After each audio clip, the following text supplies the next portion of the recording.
to go big picture here, there was this new analysis from the Nonpartisan Center on Budget and Policy Priorities, and it found that more than 3.5 million Americans lost their SNAP benefits between July, when President Trump's legislation became law, and in February.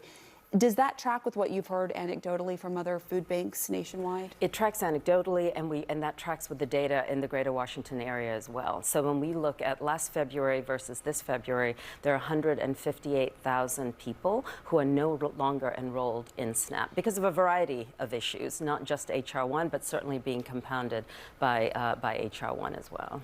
And, you know, as we pointed out, none of this is happening in a vacuum, right? There's higher gas prices, diesel prices, and I'm wondering how that's impacting the food banks, like your food bank. It's a great question, and it's a challenge for us as well. You know, we used to spend about $14,000 a month on fuel for the fleet of trucks that go out to distribute food to those in need, and that's gone up another $10,000 per month. And so that's an almost doubling of what we spend on fuel to be able to get food out to those who need it. That's a lot of money. It is, and that's so money that could go then in to that food. case? So instead of spending that money on food, or spending it on Yes, gas. I mean, that is money that could go to food, which now will have to go to gas. And so we are increasingly engaging with our community as our food banks across the country to be able to explain, you know, what is happening across the region. And we've always been supported by community members, and that's how we'll continue to be able to get food to those.